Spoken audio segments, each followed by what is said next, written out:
Welcome to a sparkling new podcast from Mike Parry and Mike Graham. We're the two Mikes. Actually, it sounds even better when you do it Dullsville, because when you try to be happy and excited and energetic, you sound pathetic. Thanks. On digital radio and 1089 and 1053 AM. The two Mikes on Talk Sport. Do you know how much they give their kids for a tooth, for the tooth fairy? No, how much? £5. £5? That's brilliant. I love that.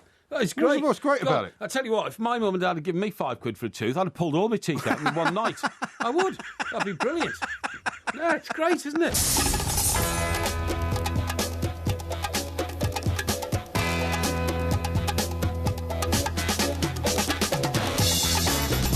Good morning, I'm Mike Graham, he's Mike Parry, you're listening to the two Mikes, and we're in for Colin Murray all week, of course. So, the Sam Allardyce era has officially begun. So far, he's cancelled a friendly, taken possession of Dan Ashworth's office at St George's Park, and told Wayne Rooney that he might not be captain anymore. Mr Parry's got a solution for him. Give the armband to Eric Dyer. Is he really the future? He's only 22 years of age. Has Porky gone mad? 08717 22 333 44 is the number to call us on. Coming up on the show, we'll be talking crazy money, agents' fees, Chablis shortages, and of course, it's Ask Porky as well, the place where you can get all your problems solved live right here on air. Just tweet us at the two Mikes or find our page on Facebook. You're listening to the two Mikes with me, Mike Graham, and Mike Parry on Talk Sport.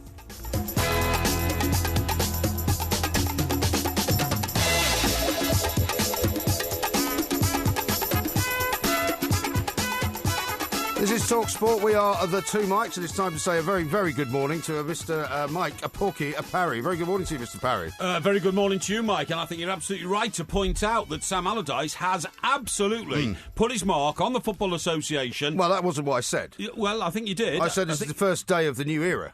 Yeah, but hang on. You outlined the points that I gave to you earlier on, if you remember. What do you mean the points you gave to? He's cancelled a friendly. He's cancelled a friendly that he didn't want. You didn't give me that. I did. No, you didn't. I did. I found it out all by myself. Dan Ashworth's office. Yeah, he stole he that. said that in a press conference yesterday. Hang on, I told you that. No, you didn't. He said it in a press conference we had on the show yesterday. Oh, but you've forgotten about it. No, I hadn't forgotten about it. Yeah. We haven't even mentioned his mistake over Jermaine Defoe's height. We won't go there. We won't go there. We'll forget about that one. Wayne Rooney now in limbo land about being the captain of England. Yes. And so I then came in with an absolute exocet of a solution for that. Yeah. And that is give it to Eric Dyer but why, of Tottenham. Though? Can you sum up in three basic and brief points why Eric Dyer should be captain?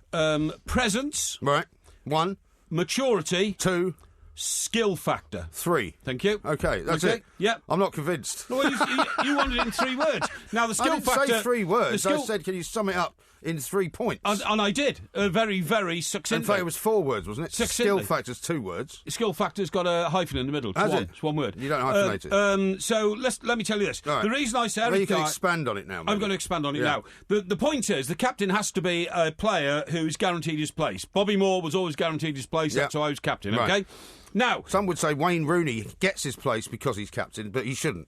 Well, in that case, you can't make him captain if there's any question mark whatsoever of him even playing. England played in the Euros with him as captain, but he didn't play. Yeah, and there is a question mark. How weird was that? Yes, exactly. I totally agree. And there is a question mark over Wayne Rooney because the other thing that Sam said yesterday was, hang on, if Jose Mourinho is playing Wayne Rooney as a striker, he ain't going to be playing midfield for England. Yeah. So that means Wayne Rooney now is fighting for his place in a one-man lineup. If you see what I mean. As a striker for England. Yeah. Well, he's not going to get in, is he? We don't think so. No. So that means that the man who's going to be captain... Now, there's been some calls for Joe Hart. Yeah. I don't think Joe Hart will necessarily be first choice for England. I don't think he will either. And if he is, it's not guaranteed. Yeah. How many players can guarantee their places? You think Fraser Forster's a better bet? I think Fraser Forster's a better bet. Yeah. I think he's a huge giant of a man, 6'7" inches, and I think he'd have saved some of the goals that we conceded in France. So you don't know who the goalkeeper's going to be. No. Of the defence, where you normally find the captain, I don't think Chris Smalling can guarantee his place. No. And Phil Jones is a temporary arrangement in the back four. You can't have Phil Jones as captain No, anyway. of course you can't. I mean, people ridicule him all the time. That's right. If you're captain, surely you have to have the respect not only of the team, but also of the fans. That's right. And Phil Jones doesn't have the respect of the fans. So the only other option... You're not listening to me at all, are you? I am listening to you. I am, but you made no remark about the thing I just said about Phil Jones. Phil Jones? Yeah. You said you can't have him as captain. Why? You can't have him as captain because he doesn't have the presence. You see, you weren't listening. It's one of the 3 factors I mentioned. No, I said he doesn't have the respect of the players and he doesn't have the respect of the fans. That is presence. They make fun of him all the time. That is presence. When Lionel Messi went and got his hair cut, they went, he's gone for a Phil Jones. Yeah, that is People presence. continue to put pictures of Phil Jones' face on Twitter and make fun of it. You can't be captain. You've got verbal velocity, whereas I've got, I don't know what you've got. Succinct I don't know what words. you've got. Presents. You've got 2 extra teeth more than you had last week. No, well, I haven't yet. I've got the stumps in. The stumps? And they're going to fit the teeth onto the stumps, Really? okay? Now, listen. How's that all going so far? Well, my booze, what is it? Break. Vacation. Yeah. Break, yeah, whatever you Booze want to call break. it. Finishes at lunchtime tomorrow. So I'm going to invite you out for a drink after the show tomorrow, Oh, okay? dear God. Yeah. Yeah, you know, your sort of capacity for it will probably have reduced, so you'll have to go take it easy. Well, maybe I'll be able to get, intoxicated on a couple of pints. You'll be a cheap date, in other Absolutely. words. Yeah. Now then, so I was going to say, the only other defender who I can say would probably guarantee his place is Kyle Walker. Well, I would suggest Kyle Walker is a much better choice. But isn't Kyle Walker quite an active young man off the field? Well, he has had incidents in the past Yes. which one would have thought he shouldn't have got himself involved in. He's a bit of a fan of the laughing gas, for example. Well, we'll pass over on that, because that's a youthful indiscretion. Well, that was a while ago, but he's 26, right? Yeah. He's played very, very well for England. In fact, in the Euros, he was one of the stars, I would have said. Eric Dyer played well too. Eric Dyer's 24, but isn't he? Eric Dyer's 22, I think. 22. His shoulders are not yet broad enough, I would say, to captain the team. I know it's a young team, but why not have a 26-year-old who is a brilliant winger as well as being a defender? I mean, he's not as good a defender as perhaps he should be, but Sam can make him into a great defender. Yes. And I think he's the kind of guy that Sam Allardyce would want. Well, I'll tell you why, because I think that Eric Dyer is the future. I think Eric Dyer is going to be in the England team for the next 10 years. Very possibly. And it would be great to have a captain of that longevity, in my view. Well, a lot of people are disagreeing with you. At the same time, some are agreeing with you. Shall I read you a couple of tweets that we've got in already? You can tweet us, of course, at the 2 Mikes, at Mike Parry 8, at IROMG. John says this, it pains me to say it, but Porky's spot on. Eric Dyer is the perfect choice as captain. Thank you. Here's one from Ryan, who says, Parry, you've been on the air for 5 seconds, you've already said something stupid. Well, Dyer for England captain, have a lie down. No. And then one calling himself 1966 says, I agree that Eric Dyer would make an amazing England captain. Yes, thank you. I mean, it's fairly evenly split, I suppose, at the moment. The other guy who some have said will be the future England captain, right, is John Stones. Now, I don't think John Stones is having a very good time at the moment. Well, he's not having a very good time at the moment, I agree, and he didn't even get onto the pitch, did he, in France? But I mean, even Roy Hodgson didn't want to play. Looking at, I'm shamelessly nicking this from a piece Tony Cascarino has written in the Times this morning. Like you. No, indeed, it's not. I mean, it's not like you not to shamelessly nick it. It's not like you to actually give credit to somebody else when you've nicked it. It's from my pal Tony Cascarino. So you're feeling all right? So I don't want to be... You're frightened of Tony Cascarino, aren't you? No. Yeah, you are. Why would I be frightened of him? Yeah, because I've heard you when you're on Clash of Titans with him. You're frightened of him. No, I can tell. No, I take the mickey out of him. No, you're scared of him. I mean, the other day... You are scared of Tony Cascarino. I'm not scared. Yeah, of him. you are. I'm not in the teeny weeniest bit scared of Really? Tony Cascarino. Okay. I said to him the other day when we were discussing something, you remember he came on as a guest, and I said, the thing is, Tony, you're a Chelsea player, not that many people will remember. That was a joke, do you remember? And you laughed at it. I did, yeah. Yeah, exactly. But I'm not scared of Tony Cascarino. No, neither am I. Yeah. Now then, the point is, what he says Sam Allardyce will see Stones as a risk. It reminds me of when I played under Jack Charlton for Ireland, he saw defending as simple as ABC. You know, who's that? The Jackson 5. That's right, yeah.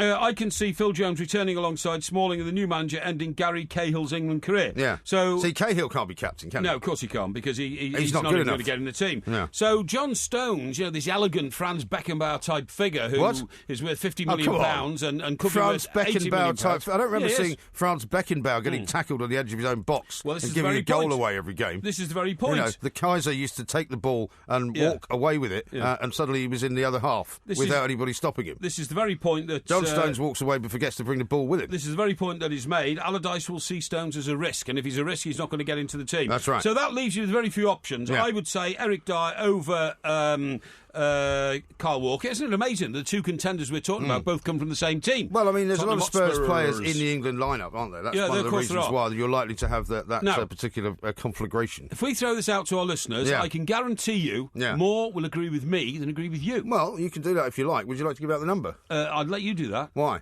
I want you to do it. You don't know the number, do you? I want you to do it. How many years you've been working at TalkSport? Do you know I want you to do it? Why? Because you don't know the number. No, because you contribute so little else to this show in terms of intelligence. Okay. You can do it. All okay. Right. The number is 08717 22 33 44. Michael says this: I love Eric Dyer, but please don't let Porky mention him in the same breath as Bobby Moore. Which I think is quite right. I haven't even mentioned Bobby Moore. Well, you did What's the name of that correspondent? You did mention Bobby Moore. His name's Michael. Michael, I have not mentioned Bobby Moore Yes, on the you show. have. No, I haven't. You said Bobby Moore's name right at the top of the show. I did not. Yes, you did. I did not. You want us to play it back to you? No, I don't want you to play it back Why to are me. you It's not denying necessary. it? Here's one from Paul. Absolutely agree with you about Dyer for next England captain. He was you. our only player who performed at Euro 2016. Well, exactly. That's what I thought. Although Kyle Walker did have a good tournament. Kyle Walker did have a good tournament. Yeah. Jazz says this. I think Dyer's a bit young for the England captaincy, to be honest, but I'm glad to see Big Sam hinting that he's looking beyond Rooney. Because I think in the end he has to look beyond Rooney, doesn't he? But I mean, of course Wayne Rooney's future in football Yes. is now at a very much of a crossroads, isn't it? Because I mean, Jose Mourinho may or may not pick him after he comes back from China. Yes. He may not be a starter for Manchester United at all. Do you know what? I would say Wayne Rooney's career has been like Halley's Comet, right? Whose comet? Halley's. Halley's. Yeah, we've seen it come a long way away. It's come swinging towards us. It's as bright as the sun and brighter still. It's not actually. It swings round. It swings towards us. You see not it as bright as the blazing. sun. You see it blazing, and you it's not think, as you know, bright as the sun. Just shut up for a minute. We haven't seen anything as bright as this for a long, long time. No, It certainly not burns- in this studio. It burns high in our firmament, and then it moves to the right, and now Halley's Comet is on its swing and it's going away. Have you got the DTs? Hang on. And what we're seeing is the tail, the flickering tail of Halley's Comet, i.e. Wayne Rooney's career, right. going away in the distance. That's Really? what I think it's like. Where's it going then? Well, I think it's going in... Heading towards the Championship. No, not at all. Wayne Rooney will never play in the Championship. You sure? What I'm saying is, what will go first will be Take the time, by the way. will be his international career. Yes. And he's determined to try and break Peter Shilton's 125 caps. You know, he's told friends that, Yeah. and then he can happily retire. Yeah. He's already got the goal scoring record for England. He's got very little to prove, but I believe that very soon the moment will come. It's a question of did he jump or was he pushed? Yes. The moment will come when Wayne Rooney will decide, in the interest of his club football, to concentrate on playing for Manchester United only. That's what I think. Where he might not get in either. This is Talk Sport. We want to hear from you, of course. 08717 22 3344. Eric Dyer, England captain. Yes. Are you sure? Yes.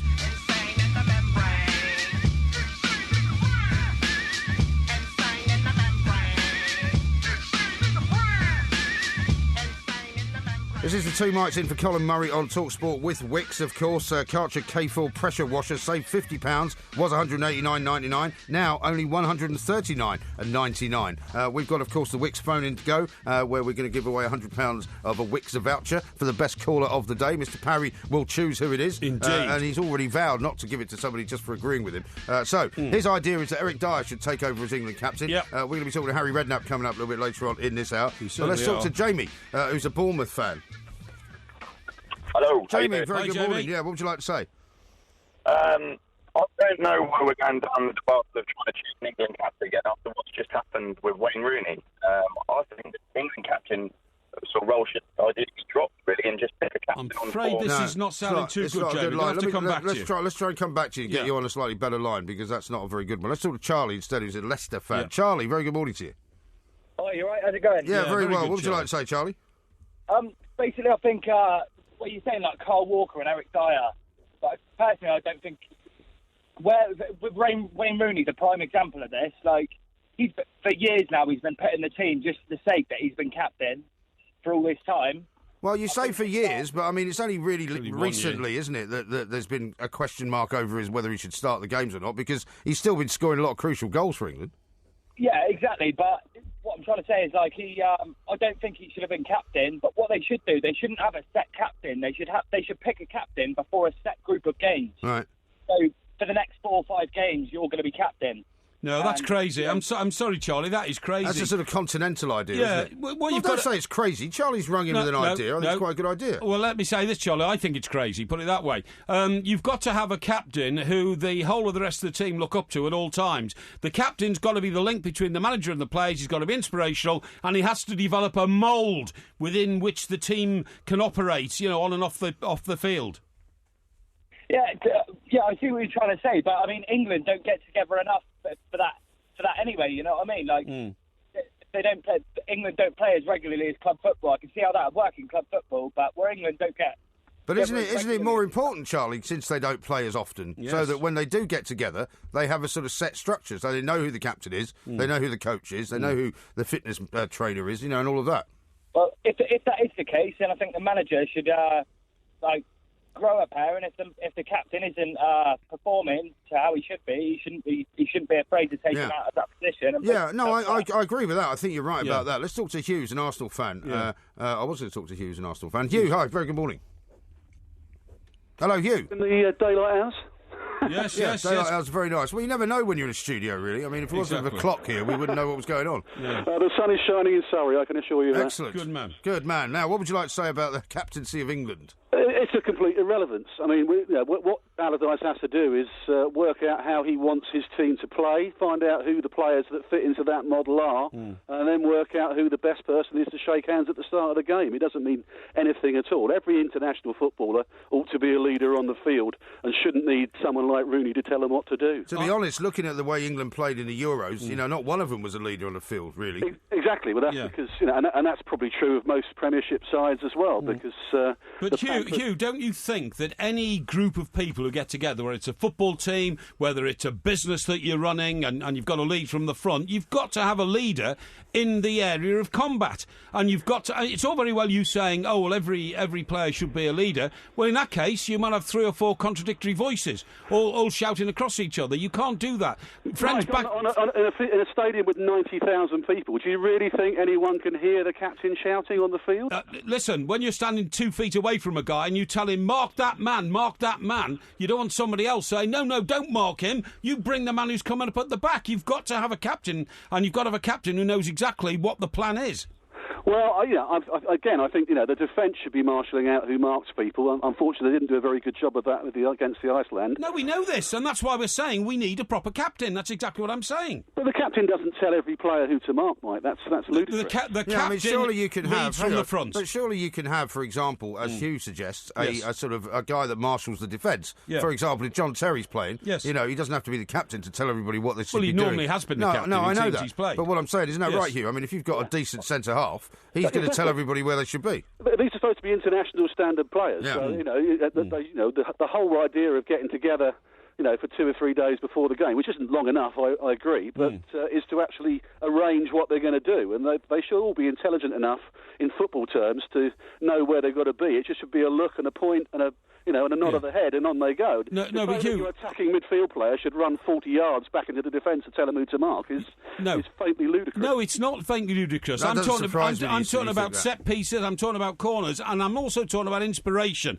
And the thing is, Hugh, without a shadow of a doubt, since Bobby Moore, the most inspirational England captain has been David Beckham, and that's because David Beckham's presence on the pitch focused everybody's attention on what was needing to be done. Yeah, well, let's talk to Martin now. Thanks for your call, Hugh. Martin's a Leeds fan. Martin, what do you want to say? Morning, gent. Morning. Just a couple of points. First of all, I'd like to point out that I think, in my opinion, I follow England home and away everywhere. Right. Over the last 2 years, I think Rooney has been an absolutely fantastic leader for England. Indeed. I know in France it wasn't great. We all know that. But over the last 2 years, I think his stature and the way he deals with the press and everything like that, he's been absolutely fantastic. I agree with you. I'd like to be honest, captain, but with his position under threat, it isn't plausible. So, in my opinion, I would have Dyer because he's probably the only person whose name is first on the team sheet. You don't fancy Kyle Walker? Martin's a bit older, a little bit more mature. A bit more mature? Hang on, you just said that he's got caught in situations he shouldn't have been in. No, I said in the past. Well, and I didn't say that. You said it. What's the divide between the past and the present and the future? What's the divide? Yes. It's called time. It would also be a case of, would Klein get in the side with him as well? You know what I mean? He's competing with another right-back, as in Dyer. Yes. He is nailed on personally as England's first name on the team sheet. I agree. It's probably maybe a little bit too early for him. The lad's only 24. He's only got a handful of England starts. I don't think he's even 24, is he? I think he is. Yeah, I think if you look at the stats, I think you'll find he is. He might even be younger, which would be a case of maybe after Russia, then the captaincy's a bit handy. Maybe like used as a club situation where they have a club captain and have a captain on the field sort of thing. Mm-hmm. Yeah, exactly right. But also, I'm very glad you mentioned off the field there because it is very important to have a leader of men on and off the field. And by the way, press conferences have been mentioned. They're very, very important because they give the image of what the England team is all about, what they're thinking, how they're reacting. Are they confident? I mean, even if it comes down to, it? Who's got the latest canister of laughing gas, we know where to go. He's the guy that's going to lead us. How trite. That's not trite at all. How trite. Anyway, I'll explain the concept of time to you very shortly. Marty, thank you very much indeed, because the past is now over, the present is about to be over, and the future is coming, OK? This is the Wix phone-in on TalkSport. We send a £100 Wix gift card to our best caller every day, as decided by the incredibly fair Mr. Mike Porky Parry. The future.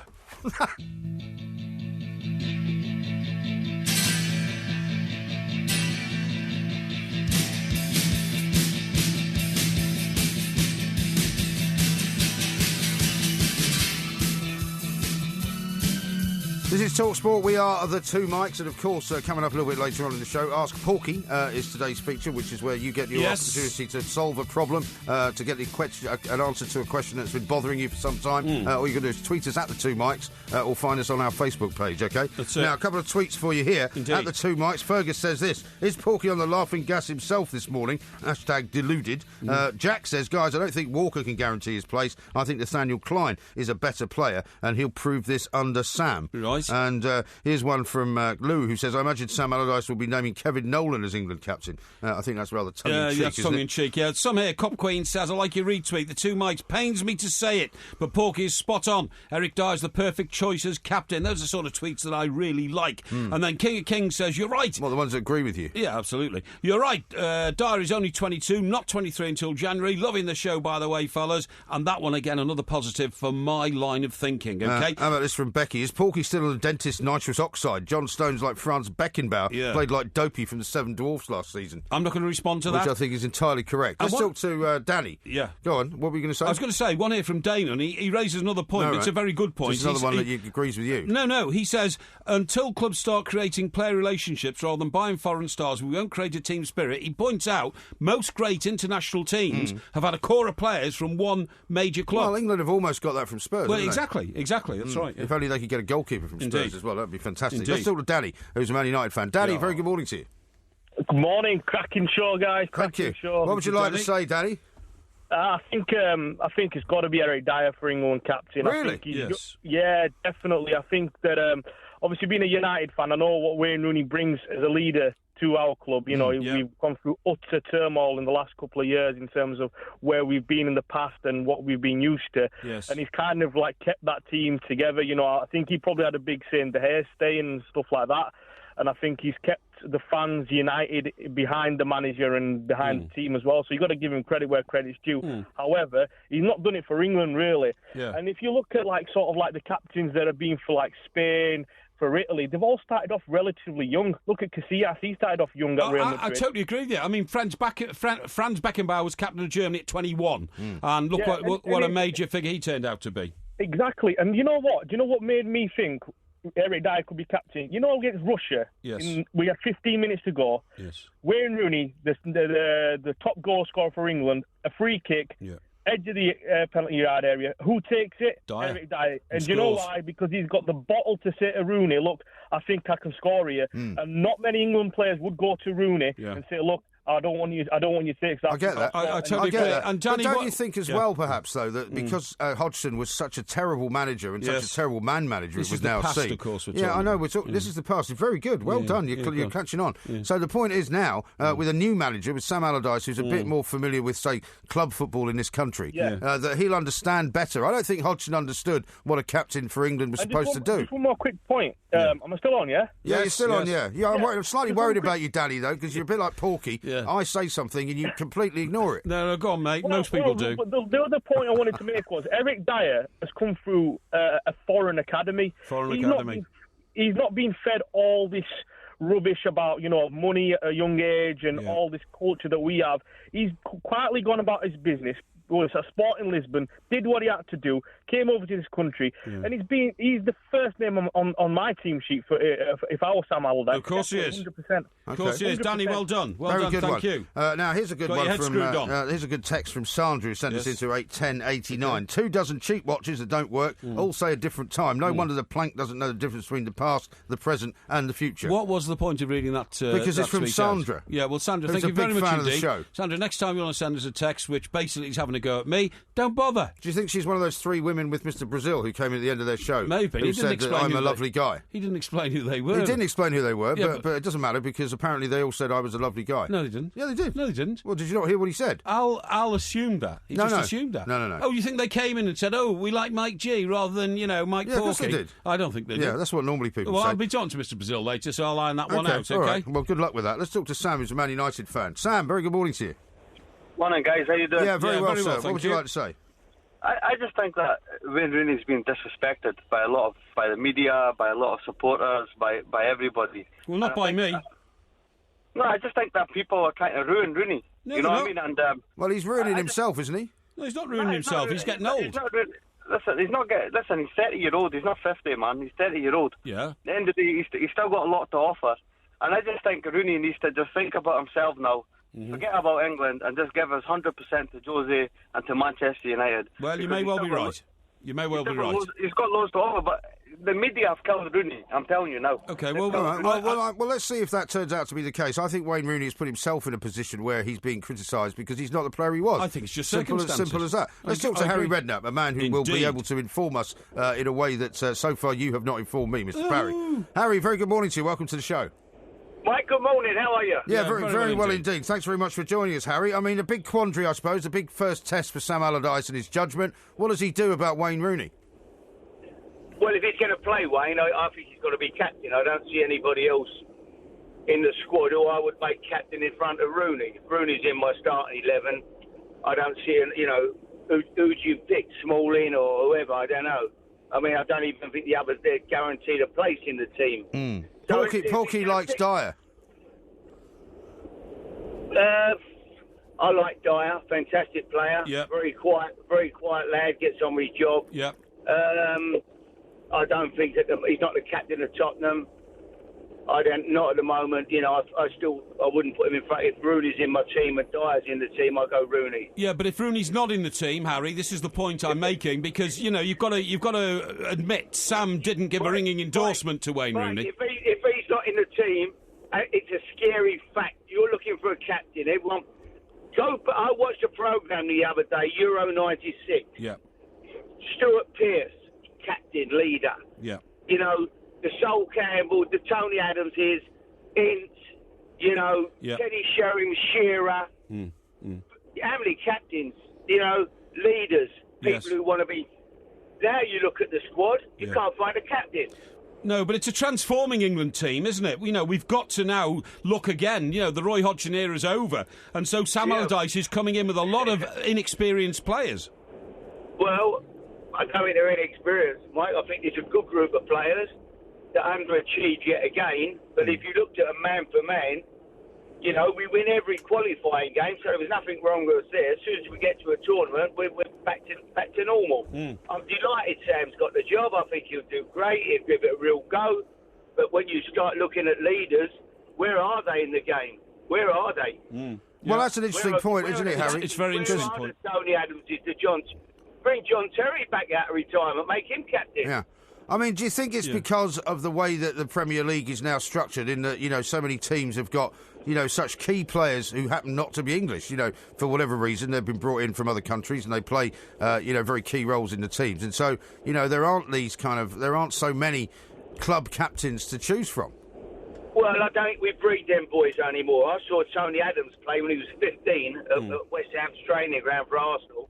And I looked at his kid and I thought I couldn't believe it. It's his kid pushing the back four up, talking to everybody, bossing. He was a born leader.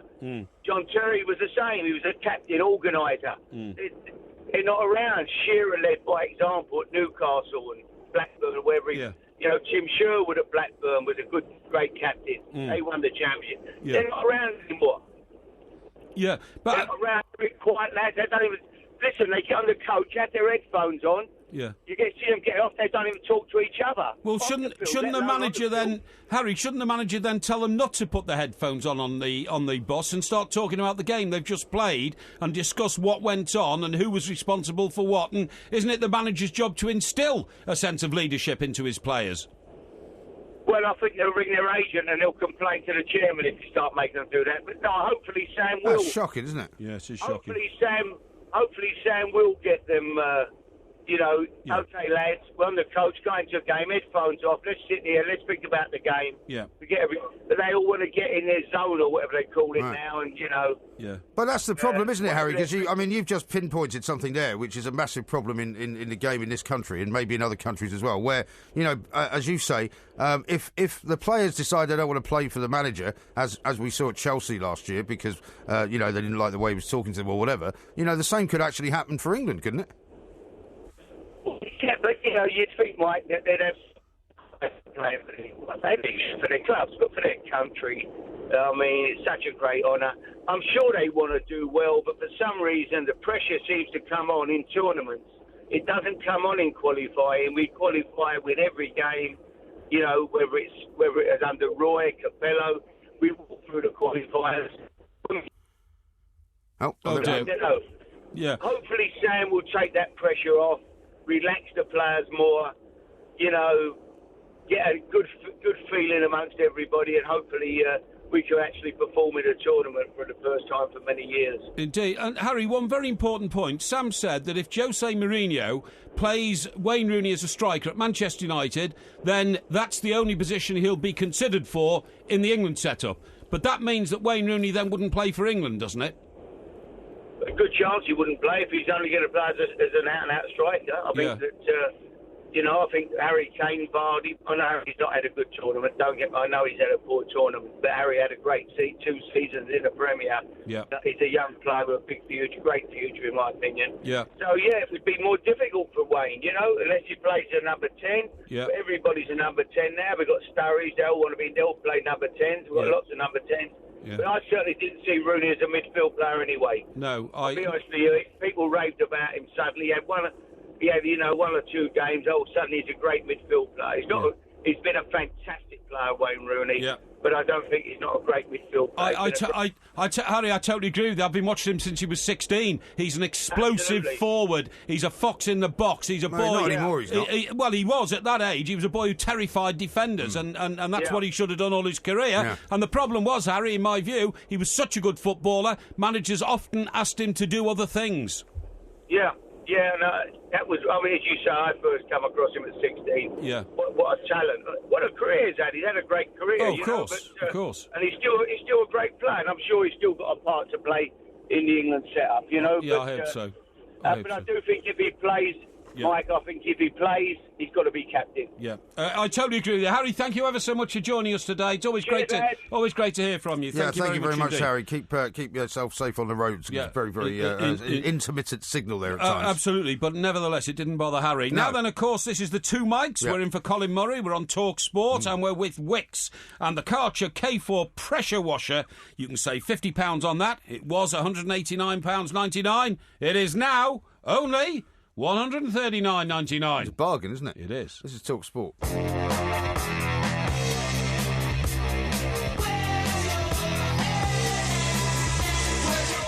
This is the Wix phone-in on Talk Sport. We send a £100 Wix gift card to our best caller every day, as decided by Mike Parry, who is in many ways the most fair man I've ever known.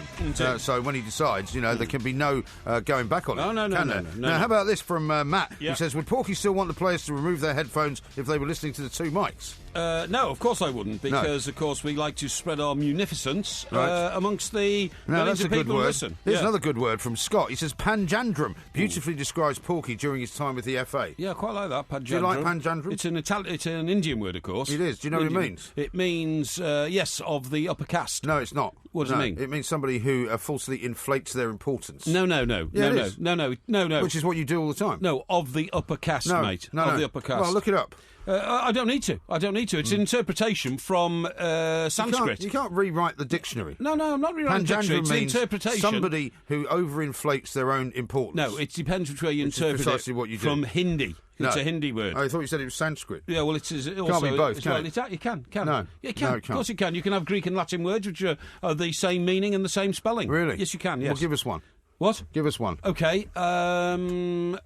Civitas Fatus. Really? Yeah. It's an expression. It's not an idiot you're talking to, you know. No. It's not, you normally spend most of your time talking to yourself. No. Rob in Belfast, we're going to come to Lewis in a minute, says this. Sam and the FA want to sort out the amount of foreign players in the Premier League. Yep. It's absolutely swamped with them, which is killing the national team. Yep. And to give Sam a 2-year deal is an insult to the man. Look at Germany. They had a 10-year plan and it paid off. Yes. So we could look at them. Very good on it from Justin. He says, I can't believe we've got a new manager for England and we're still back to discussing Wayne Rooney, same old England. But it's not, you see. I think that Sam Allardyce has put a marker down by not committing himself on whether Wayne Rooney is captain or not, and then Harry Redknapp, who was a contender for the England job many times, comes on and says, well, if Rooney plays, he's got to be captain.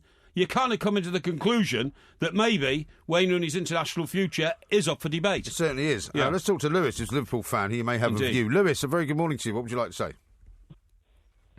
Hello, Lewis. Lewis. Hello. Hello, mate. Yeah, go on, please. I would just like to say that I think Big Sam is the right choice for England manager. Right. I think as manager for England, you've got to have a passion for the country and a passion to play football. And I think Big Sam is the right choice. Mm-hmm. I know he's not won anything in his career, but he's never been relegated. I think every single club he's been That's at, right. That's he's right. either reached expectations or exceeded the expectations. But what about his duty to appoint a captain? Are there enough leaders in the England team? I think Wayne Rooney. I think he deserves being the manager of what he's done for the country. You know, he's obviously top goal scorer. He's done well at Man United. Had a brilliant season. Yeah. But for me, I don't think he voiced his opinion on the pitch enough. And if I'm looking at someone who does, I'm thinking Gary Cahill or maybe Joe Hart. Well, Gary Cahill's not going to play again. Joe Hart is questionable. So where's your leaders from in the team? Eric Dyer, I say.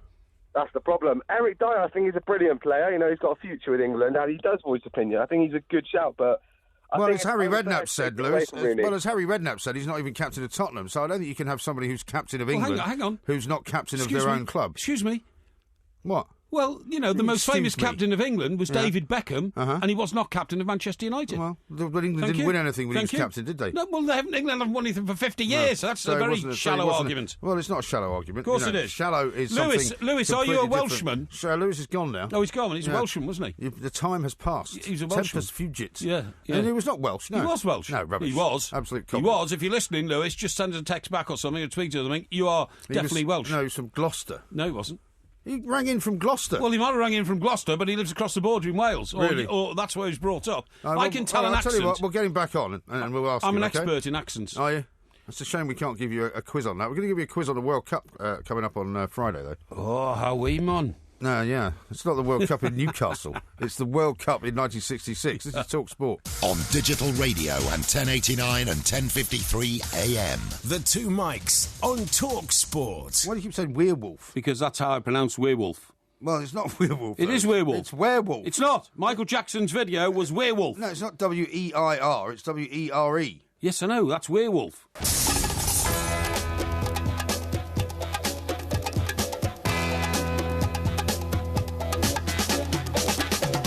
And we're the Two Mics, of course. Good morning, I'm Mike Graham. He's Mike Parry. We're in for Colin Murray all week. We've been talking about Sam Allardyce. We've got loads more calls to take a little bit later on. We're going to talk about agents in this hour as well, and the crazy amount of money that's going on. Also, I've got some very bad news for you, Porky, about height and how women are getting taller in this world currently. Yeah, well, and I'm so the chances of you meeting somebody who's actually smaller than you are diminishing even as we speak. 08717 223344. We're going to have Ask Porky coming up a little bit later on as well. So if you haven't had a problem solved by the Porkmeister live right here on air, now's the day to do it. You can tweet us at the Two Mics. You can send us a Facebook message as well. Look for our Facebook page, which is the Two Mics as well. You're listening to the Two Mics with me, Mike Graham, and Mike Parry on Talk Sport.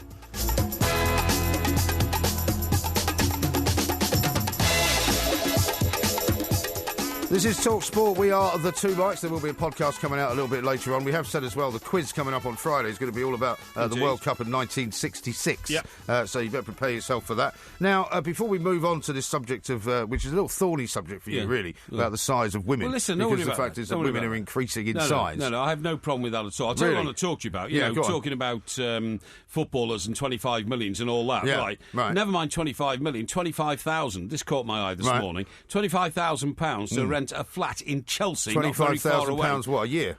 A week. A week? A week. 25,000 a week? 20,000 a week to rent a flat in Chelsea, not very far. So 100,000 a month? one of London's largest lateral apartments. Yeah. What does that mean? Lateral means on the same level. Oh, what you mean? It's just a flat on one floor? Yeah, exactly, yeah. Lateral? Yeah, because... These estate agents are great, aren't they? Yeah, because the opposite to that is the multiplex, isn't it? You know what I mean? Like a duplex? A duplex, multiplex. Yeah, but I mean, that's different. I've never heard the word... I've never heard lateral used as a flat. One of London's largest lateral What do you get for it? I'm about to tell you if you just shut your mouth. Well, just get on with it. So luxurious, it includes a rack to hold 500 pairs of shoes. A rack? Yeah, is on the rental market for $25,000 a week. The property in the Brompton development in Chelsea, you know where that is? I know where Old Brompton Road is. Yeah, well, exactly. That's Must right. be not far from Bibendum. Bibendum, that's right, yeah. Property in the Brompton development, Chelsea, 8 times the size of the average UK home. All right. With all the accommodation spread across a single floor. That's what a lateral apartment is, right. How many rooms? 8 bedrooms. 8? 8 bedrooms. Why would you need 8 bedrooms? Well, listen, 8 reception rooms, so you can have 8 receptions at the same time. Surely it's for people with more money than sense. And maybe Philip Green would buy it. And 9 bathrooms. 9 bathrooms. Which is not unusual. I mean, my sister's got 7, so I mean... 7? Yeah. Has she? Down in Bournemouth, you've been there. Yeah, but I didn't know she had 7 bathrooms. 7 bathrooms, Well, they're all en suite, aren't they? 5 of them are en suite. 5 en suite? Yeah. So she's got a 5-bedroom house, which is massive. Yes. And this place has got 8 bedrooms. Yes. And 8 reception rooms. And 8 reception rooms, That's ridiculous. Yeah, I know, yeah. The master bedroom has an ensuite bathroom finished in marble and gold. Of course. You'd want that. And the ceilings, for some unknown reason, are lined with 24-carat gold. Not sure why that is, yeah. That's ridiculous. Now, Ed Woolgar at Harrods Estates, the Harrods, the most famous shop in the world, you know. Which not the Harrods of Chester. Not Harrods of Chester, no. Which put the property on the market, said that the apartments of this size in London rarely became available. Yeah, I'm not surprised. We're a bit lucky, aren't we? Yeah. And that it would be a family looking for a fantastic lifestyle. Well, yeah, I suppose it would. The Brompton has a big family. Hey? Well, a big family. Yeah, big family. 6 kids. Yeah, that's right, yeah. The Brompton... Maybe that guy who was in court recently with 27 kids. Children, he could live there, perhaps the local authority will rent it for him. Yeah, they'd probably pay it for him as well. They probably would. The Brompton has a spa, gym, 24-hour concierge and communal gardens and underground parking. The building is a former hospital. It was transformed in the late 1990s and there are 74 apartments in the building. Goodness gracious me. But, I mean, seriously, if you had that kind of money, why wouldn't you just buy the place? I was going to say, rent works out at 1.3 million a year. Now, I'll tell you a funny story about an apartment in Chelsea, yeah, right? Go on. And this is not an apocryphal story. It was told to me by a member of the Everton sort of inner sanctum. OK, you're not giving anything away, are you? Not giving it away, some years ago. But Everton were playing at Chelsea. It was an evening game. Yeah. And in the afternoon, Stubbsy, who is Alan Stubbs, now manager of Rotherham. He's Rotherham now, isn't he? Who successfully won the Scottish FA Cup with at the end of last season. With Hibs, that's right, yeah. He was appointed Wayne Rooney's minder. And was this when Wayne Rooney was sort of a young teenager or something? I think he was 16. Yeah. 16 or 17. Right. And of course, in those days, he had lived nowhere except his family home in Croxteth in Liverpool, in a terraced house with a flag of Everton in the window. And so they go for a stroll in the afternoon after a bit of light training in the morning. They're walking down the King's Road, actually, which is the road parallel to the Fulham Road where Stamford Bridge is, of course. And they go past an estate agent. Very famous road. They go past an estate agent, and there's an apartment on sale for 1.2 million. Right. I suppose these days that would cost 2.5 million. Probably 3. Well, probably 3, that's right, absolutely. So he said to Stubbsy, hey, Stubbsy, look at that. And Alan Stubbs said... talk then. Yeah, that's right, yeah. He said, what's the problem, Wayne? What's the problem? Look at that, there's a flat here. Hey, Stubbsy, $1 million nicker for a gaff. Do you think it was a lateral flat? Well, I'm not sure it was lateral or not. So Alan Stubbs, being a man of the world and all that, and high-earning footballer, said, no, Wayne, he said, lots of houses down here cost that these days, you know. Let's go and have a look. So why would you want to go and have a look, though? I don't know. I suppose he's curious. So he wanted to go inside the estate agents? In those days, he must have had, ambitions to earn a lot more money than he was. So they go in. And the place was staffed by the sort of ladies who lunch in places like, Brompton Grove and Chelsea and all that. Yeah. And they suddenly, these two people from Liverpool walk in, one a big tall fella, the other one a little fella. And wearing, presumably, shell suits. They're wearing Everton shell suits. Yeah. And of course, shell suits are not a popular attire down there. You don't see a lot of them down King's Road, really, no. And of course, Wayne was in a highly excitable state. He's seen $1 million nicker for a flat, Wayne Stubbsy. Hey, look at that. There's another one here. Hey, look at that one there. Whoa. hey! That's $2 million for that. $2 million and all that. At which point, one of the women rang the police because they were worried, very worried. Oh, they thought they were going to get shaken down. Well, they're a bit worried about the presence. That's terrible, isn't it? Absolutely That's shocking. a terrible discriminatory story, that. That is social stigmatisation of the very it's worst like that sort, scene isn't it? from Pretty Woman, isn't it? Well, I suppose it Where is. Julia Roberts goes in. You have seen Pretty Woman, I presume. Of course I've seen Pretty Woman. You know when she goes into the Beverly Hills boutique? She does, yeah. And they basically chuck her out. So you can't afford on the anything, basis, innit? Yeah, that's right. She comes back with Richard Gere and buys the whole shop. That's right, absolutely, yeah. But anyway, they soon got over that. The misunderstanding was soon sorted out, and they got on with life. I'm sure he's now a client of Harrods Estates. Oh, well, I mean... I wouldn't be surprised. Well, his place in Barbados alone, where Colleen, his wife, takes their 3 kids on maybe 3, 4, 5 times a year when he's playing football, that alone costs £5 million. Right. So never mind the million nicker, blah, you know. Wayne probably goes around telling people now, hey, you won't believe it. Guess what? Barbados, you know, the missus wanted a gaff. Guess what? $5 million nicker. It's paid $5 million for it. But he makes that in about 4 months, doesn't he? I think he's... Something like that? Yeah, well, he's on about 350 a week, so it's 17 million a year. Yeah. So, about 4 months. So, you see, this is between you and I can say it in one sentence. You have to blurble on about it for about 20 minutes. Yeah, but I get precise about it, because I get precise about it, now, the detail's better. Now, don't you think it would be astonishing if I'd said to you a few years ago, that forget about Wayne Rooney making 17 million a year, there's an agent who's about to sell a player to Manchester United who's going to make more than that in one deal. Unbelievable. In one deal. I think it's obscene. I think it's terrible. Look, I don't deny anybody the right to earn a good living. Well, you normally are greatly in favour of people making massive amount of money. I am, if they're very good at their job. But quite frankly, and, you know, I may well be wrong here, I don't regard that, you know, putting one person in a position as a marketable product between a seller and a buyer to get a commission of 25% on that when the sum involves 100 million, I think that's crazy. I think it's absolutely crazy. Mino Raiola is his name. It sucks so much money out of football. Well, that was the thing I said to Alan Brazil. I mean, because people say, you know, all this money's being folded into football now from TV rights and everything else. The Premier League's the richest league in the world. But the idea is that the money stays within the football business, right? Yes. Now, I don't know what these agents do with the money that they make. Well, they don't go around buying players for their own use, No, do they? And they don't presumably let much of it trickle down to the grassroots. I don't think any of it's going to find its way down to Division 1 or 2, is it? I don't think they'll be opening an academy for young players. They may be, but I haven't heard any plans to open an academy for young players. If I was an agent, actually, that's not a bad idea. That's a great idea. And then try and why not? Why bring up your own players? Why does Mr. Raiola not sort of actually open his own academy? Because then he would own all the players as well. So any amount of money that he made would come straight to him. Yeah. Well, I think didn't Glenn Hoddle try that over in Spain? Didn't he take on players who'd been rejected by other clubs and tried to sort of? I don't know how well that went. Work. No, I don't know how well it went, but.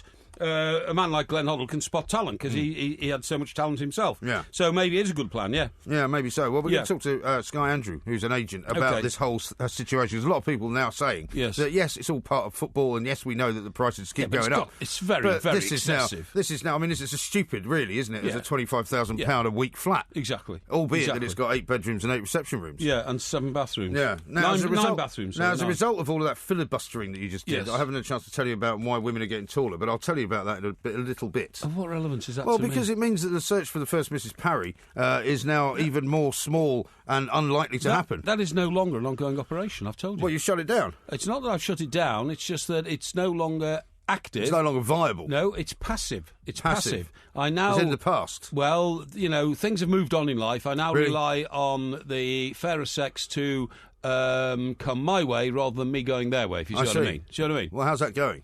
It's going very well, thank you. Well, how many of them are coming your way and just keeping going? I'm not talking about it because it's a personal thing between the lady concerned and myself, and I have no wish. I have no wish to put them under the spotlight. No. Okay, well, we'll be asking you a bit more about that coming up a little bit later on. Sounds like nothing's going on in that department. This is Talk Sport.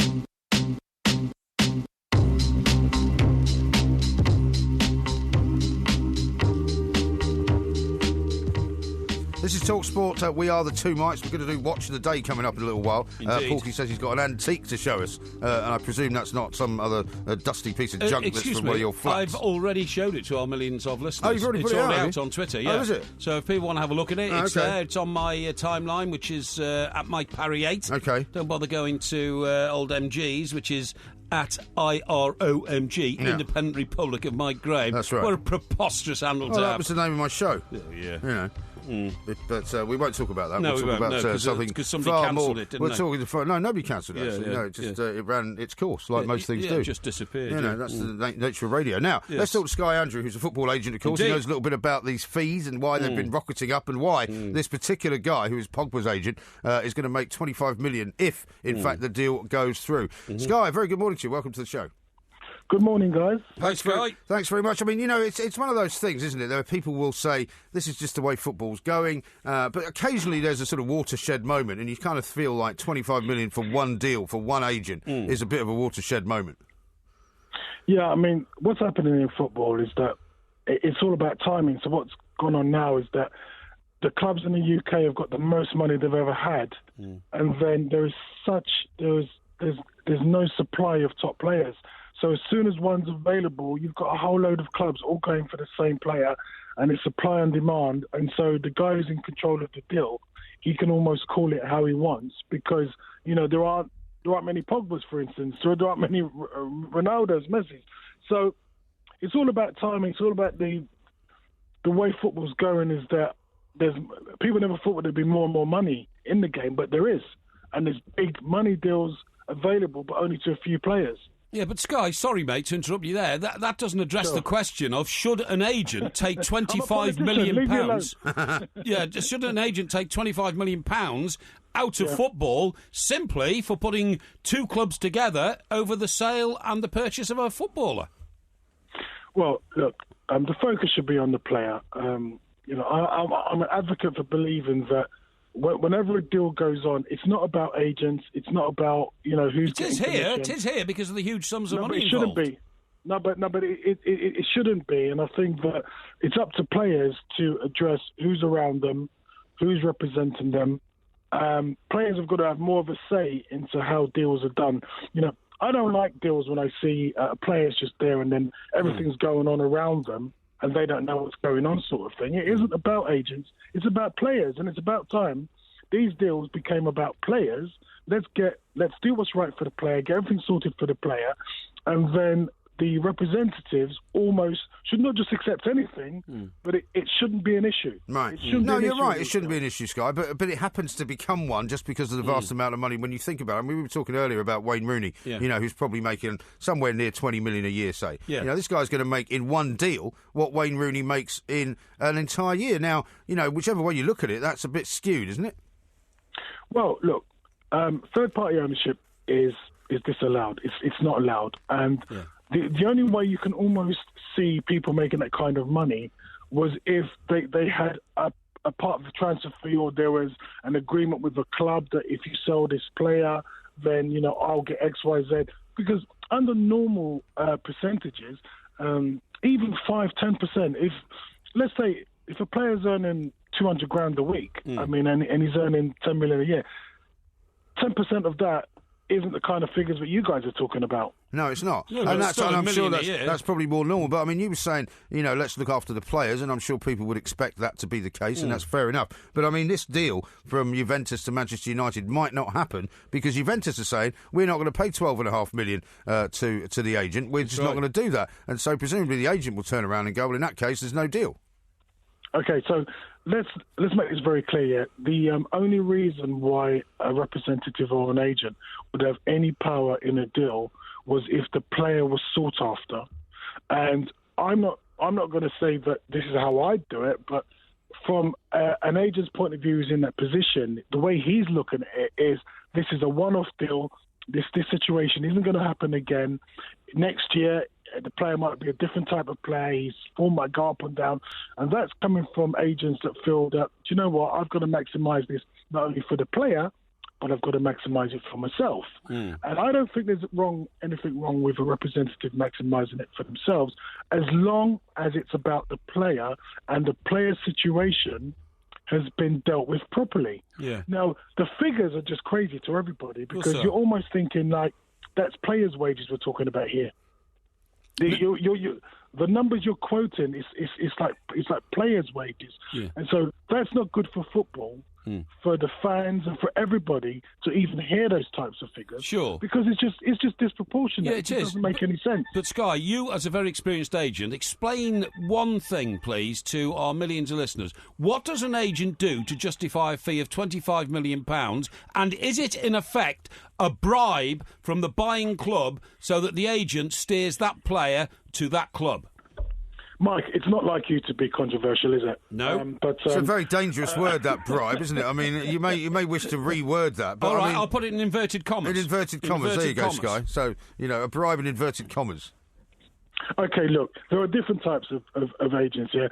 I tell you, the agents I feel sorry for are the agents that represent players for years and years and years, don't earn a penny, and then when the deal comes up, another agent pops out of the woodwork and says, hang on a minute, I'm the broker.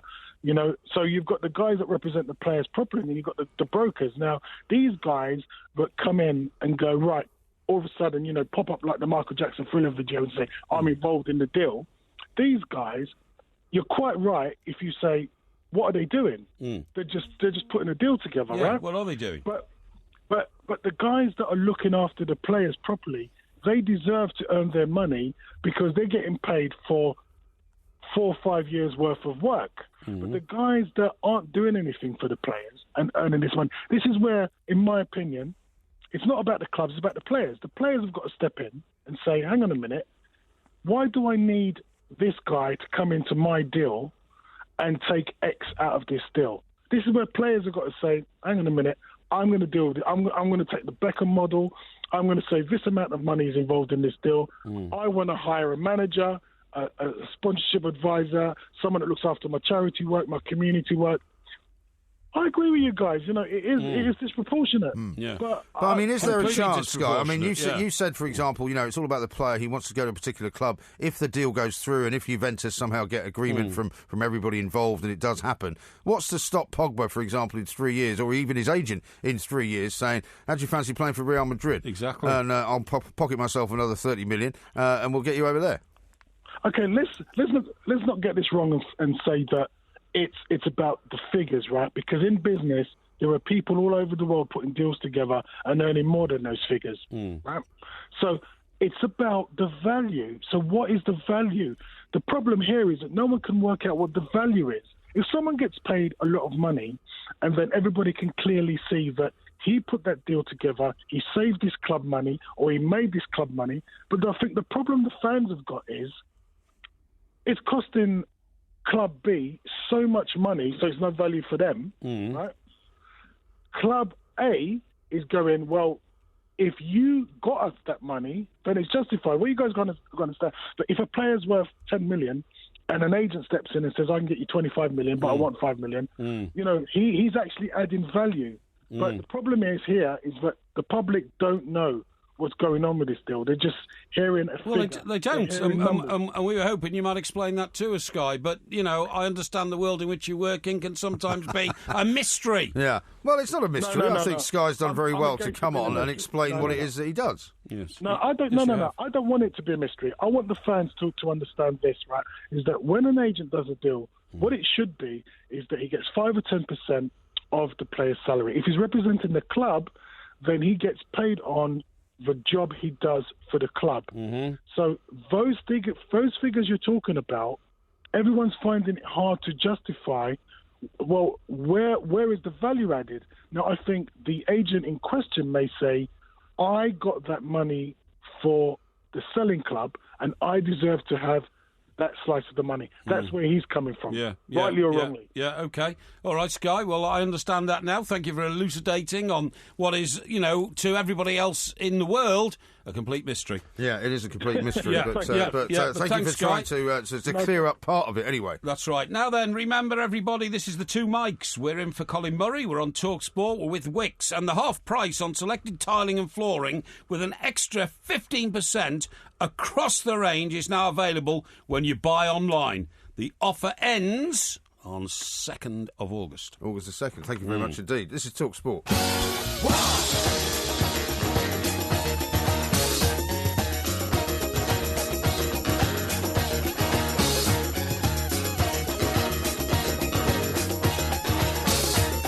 Talk Sport, we are the two mics. We've got loads more coming up, of course, including a trip to wine country in France, where the Chablis may be running out, which is very bad news. Smashed to pieces by giant hailstones the size of golf balls. Very bad news. And that's had a knock-on effect on the whole of the white wine industry. Yeah. And it could push up the price of, my favourite, Pinot. Well, Pinot may have a slight increase, so you'll be paying $4.99 for it instead of $3.99 down at your local Lidl's, right? How funny is that? Yeah. What's all this nonsense you're telling me about people getting taller? Well, according to a very, very important report, which has been published in, as you call it, the top people's paper, The Times of London, the Thunderer, today's women are actually now head and shoulders above their grandmothers. Yes. Because basically they've been growing and growing and growing and growing, while men have actually not increased in height, particularly at the same rate. So what it means is that women are getting taller and taller and taller. Right. Have you ever been out with a woman taller than you? Stupid question, right? Have I ever Almost every woman, presumably. No. I'm just trying to think. Not noticeably. Really? Well, in fact, actually... What about when you went out with Julia Hartley-Brewer? She's considerably taller than you. And considerably better looking. And, well, you would hope so. Yeah, absolutely. I mean, that's bad news for Julia, if you would even be comparing it. Yeah, but I didn't go out with Julia Hartley-Brewer. I took her to the cup final. Took her to the cup final? Yeah, and we had lunch together once in New York. So that wasn't a date? We were just working colleagues. Really? No, of course it wasn't a date. If she happened to be in New York, I was in New York. She's a lot taller than you. Yeah, she is, but she's a stunningly attractive lady. She is, yeah. She's on Talk Radio, funnily enough. As we speak, yeah. So, but I mean, it's quite difficult if you're walking along the street with a woman who's head and shoulders taller than you. No, I think... You have to look up at her, don't you? Not at all. I think tall women are absolutely elegant and, stunningly... what's the word I'm looking for? Have a stunning presence. Yes. They have a stunning presence. Sophie Dahl is 183 centimetres tall. Tilda Swinton, 179 centimetres. By the way, Sophie Dahl's husband's about 6 inches shorter than her, I isn't believe so. He's a little chap. He's a pianist, isn't he? Is he a pianist? I thought he was some kind of male model or something. No, I think he's a pianist. Is he some sort of semi-rock star? No, he's like a jazz pianist. Is he? Singer, Okay, good luck for him. Yeah. Well, I mean, take Bernie Ecclestone, because funny enough, I've just cottoned onto this survey you got, and the women who are the tallest now in the world are Latvians. Oh, yeah. And I think, Bernie Ecclestone's first wife, Slavica, was she from... Was she from Latvia? Was she not Slovakian? Yeah, I think she might have been. I think she might have been, yeah. The Netherlands, as well, is producing a lot of very tall women. Yeah. Britain's women are the 38th tallest in the world. Are they? And they've moved up from about 54th. Yeah, OK. So basically, women in this country are growing and growing and growing. Yeah. Now, actually, I was aware of this Were you? This survey. And do you know why? Because I've come at it from a different angle to you. Right. Right. What about this? Because you quite rightly say, it's a report I looked through. Britons... Right, this is a conclusion in the report, are 4 inches taller than they were in 1914. Yes. How long have I been beating the drum about the size of footballers and the need to raise the bar and widen the post? How long have I been beating that drum? For as long as I can remember. 12 years? Very possibly. Well, and why is nobody listening? This is now an absolutely comprehensive report. So get this. So what you're saying is the average height of men and women together has risen by 4 inches since 1914. Yeah. Now then, 1914 is half a century on from when the rules of football were written in 1863. Yeah. At the start of the 20th century, basically 5 foot was the average height of a woman. Thank you. So they're now 5'4". Yeah. No. The women average height now is even more. No, it's 5'4". No, it's not, because the average height of man and woman is 4 inches, but men are not getting as taller as fast as women are. No, the average height of an adult woman has risen faster in Britain than in much of the world. That's right. Going from 5 foot at the start of the 20th century to 5'4" today. Well, OK. So it's 5'4". Well, all right, 5'4". So you're still OK at the moment. No, the average height is still not higher than you. Now, listen. We haven't got much of a difference. Now, listen, if it's 4 inches taller since 1914, that means you can put another 2 inches on going back to 1863. What? Because 1914 to 1863 is another half century. No, why would you figure that's another 2 inches then? Well, because 1914... It might not be doing it exponentially. Hang on. 1914 to the present time, 2016, is 102 years. Yeah.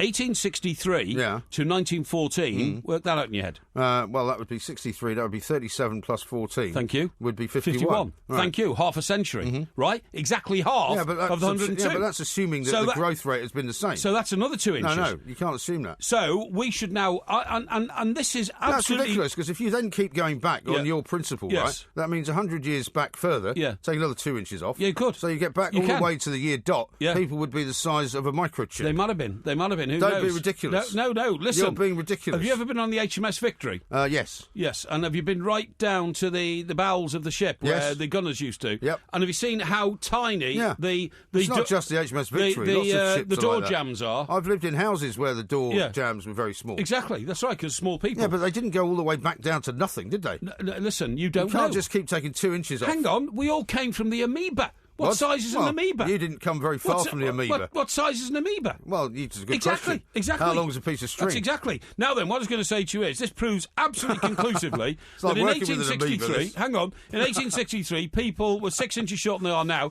So why don't people look at me and say, the prophesier? The prophesier. Because you talk a lot of rubbish. No, I don't. The crossbar, this is conclusive evidence. The crossbar should be raised 6 inches. No. The post should be wider than No. 6 inches. And that way, you'd have a new Dixie Dean, probably Harry Kane or Jamie Vardy scoring 60 goals a season. Really? Because there'd be more goal for them to aim at, like No. there was in Well, the that wouldn't be any good unless it worked in 1929. universally. Then they go to Russia and miss everything because the goal will be back to the same size. You can't do it that way. Let's No. talk to Joe Indeed. and get some sense on the show. He's Yeah. a Man United fan, wants to talk about agents. Joe, a very good morning to you. Good afternoon, gents. Either way, you two are giants in the broadcasting world. That's very kind of you. Thank you. Obviously not physically, but thank you. Yes. Back to the question of agents' involvement in football. Now, yes, I can see the use of an agent working out the Adidas deal or the boot deal for a player. Yeah. But football agents should not be involved in transfer negotiations. I don't know whether you're aware, but the last 3-4 years or more, in excess of £100 million have been taken out of football and paid to agents. That is an And it's unbelievable scandalous. figure. Yeah. Now, if we're going to have £100 million a year taken out of football, I'd rather that go, say, to the PFA, let them work out a footballing contract. So there's a standard footballer's contract unilaterally, whether it's through the UK, through Europe. So if that money's got to go out of football, let it go to the PFA, then they can reinvest it into the well-being of footballers. But an agent being paid that sort of money for that is scandalous. And don't forget, there's self-interest from an agent's point of view. Of course, you had Sky Andrews on earlier on. To be honest, he was like a politician, evading questions. He didn't want to say, that football's been robbed blind. No, but he came on. At least he came on and represented his profession, which a lot of them won't. So, full marks to Sky for that. But he was avoiding the question. So fundamentally what I'm saying is, yes, an agent has a value in football, but not for the transfer deal. Let him work out the Coca-Cola deal, the Adidas deal. I think the only problem here, Joe... But you can see, just for a second, if I can just interrupt, sorry. Yeah. Well, you can see why he's coming from where he is, though, Joe, because his view is we have to protect the players against the clubs, because the clubs, in the end, will probably try and exploit as much as they can out of the players' image rights, out of the, the money that they have to pay them. They pay them as little as they can get away with. So you can kind of understand it, even though this is mad. Yeah, well, okay, he's protecting the player from the club. Who protects me, the fan, from the player and his agent? But Well, Joe, you've also the extra factor here, of course, is that quotes bribery is involved because the club that offers the best incentive to the agent to bring that player to his club makes the most money, right? And that has got to I be. think a you've factor. got to find another word than bribery, though, because I don't think bribery. Quotes bribery doesn't make it not bribery. Well, I'm sorry, but it's quote incentive. Incentive. Let's go with incentive. Let's go with incentive. Self-interest incentive. That's a good or word. Good phrase. In quotes, plank. Yeah, I'm We not could go accusing with that anybody as well. of bribery, by the way. Anybody who says I am, they get a custard pie in the face. Custard pie? Yeah. That'll be the next thing. Joe, thanks very much indeed for your call. Of course, this has been the £100 at Wix gift voucher phone-in, so who knows? We'll be telling you later who's got that coming up. No custard pies going on, though. And it's Ask Porky coming up very shortly as well. Just talk sport.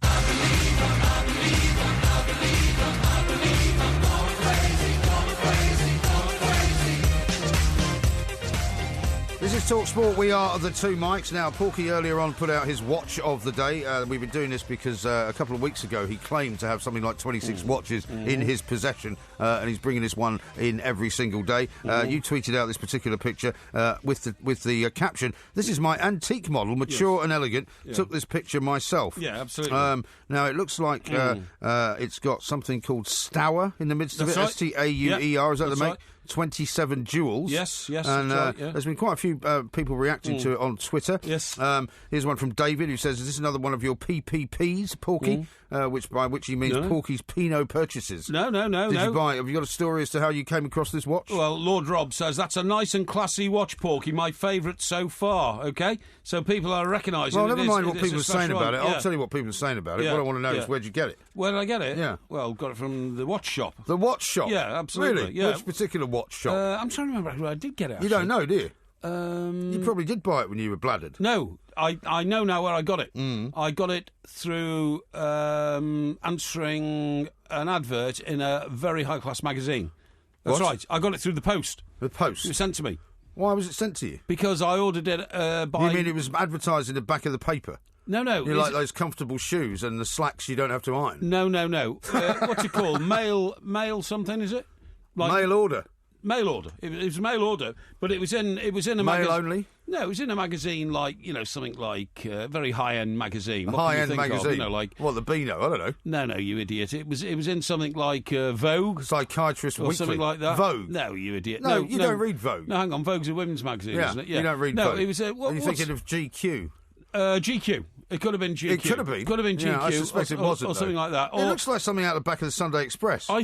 No, rubbish. It was even higher class than that. It was something like, okay, no joke, I think it was in the Maserati magazine. I think it was, really? the magazine that's distributed to Maserati owners. Well, why would you have one then? Well, because I was was probably thinking of buying a Maserati at the time. So Stour. All right, well, shall we look up Stour and see how much their watches go for? Because I can guarantee you that... Yes. And how much do you remember paying for it? A few £100, I think. A few hundred. A few hundred, yeah. It's just a different watch to where, I keep this one down in Gosport, so it's my sort of yachting watch, to be honest. Yachting. When I go and have a drink with the Commodore at the yachting club. Oh yeah. I want to be elegant and have a bit of class on my wrist, so that's when I wear it. Right. Okay. Yeah. Well, some of the reactions to it are not particularly favourable, I have to say. Stour watches go for as little as £29. Nah, ridiculous. Here's one for 49 quid. Does it look like a £29 watch to you? It looks like one Doesn't for. to me. I'll tell you what it looks like. Actually, it's this one here, $87.50. That's dollars. Nah, rubbish. You can get it. So you can get it for 50 quid. It's a £50 watch. No, it's not. It is. It's not. It's not. It's not a very famous make at all.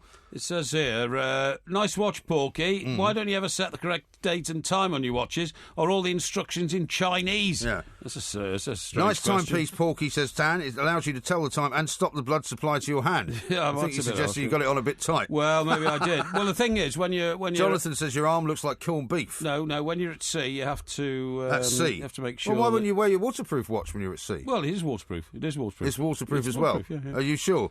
Mark says, has that been handed down through the centuries? Must be a bit off, as it's not currently Thursday. Yeah, well, never mind. The one here from Neil, he says, looks very good, Porky, on those muscular ginger-haired arms of yours. Well, I can't help having ginger hair, can I?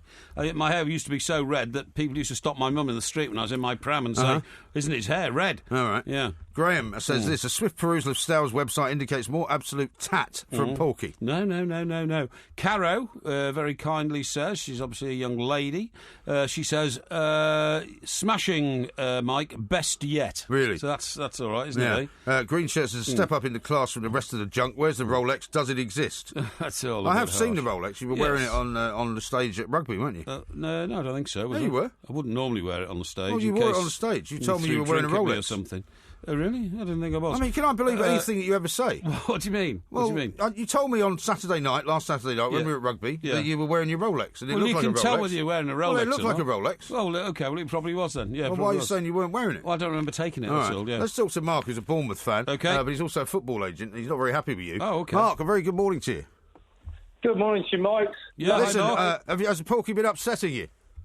I think. Oh, he's gone. It's the curse of Porky. No, he hasn't gone.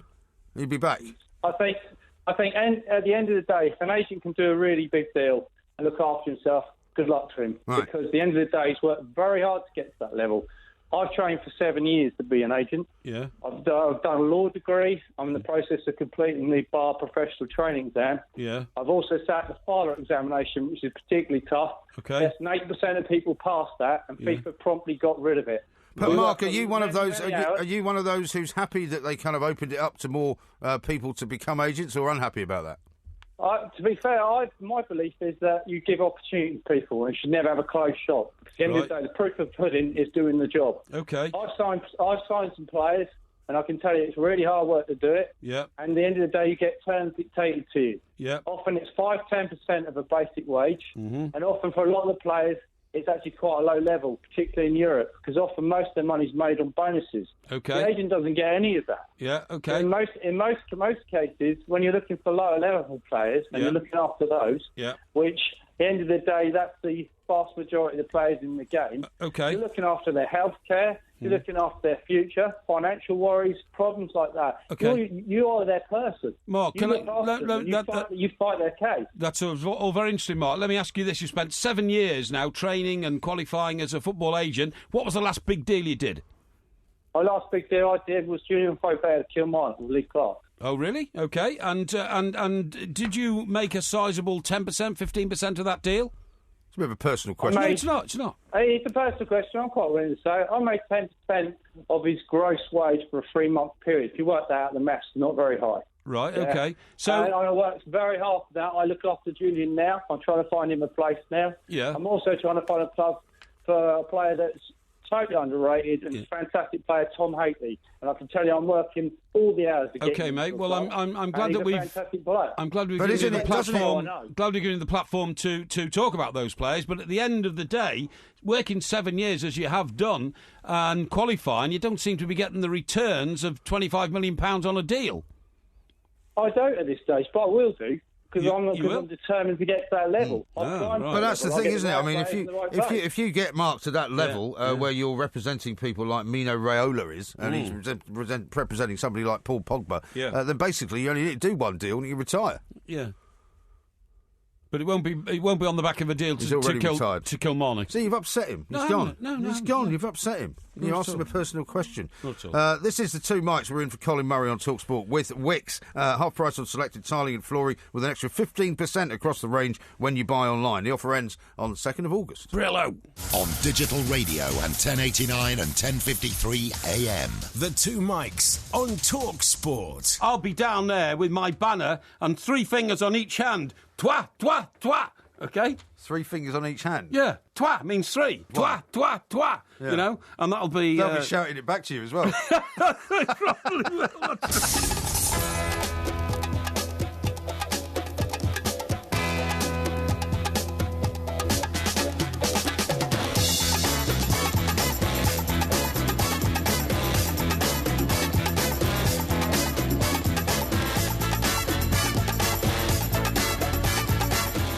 Good afternoon, I'm Mike Graham, he's Mike Parry, you're listening to the Two Mics. We're in for Colin Murray all week, of course. We've got a Porky quiz coming up at the end of the week. We've got Porky Vision coming up tomorrow as well. We've got listography to do on Thursday. Loads more coming up in this hour, including going across to France, where we've had some terrible news about the wine business today, because it turns out that apparently Chablis is going to be in short supply thanks to terrible sort of weather that they've had over there. Oh!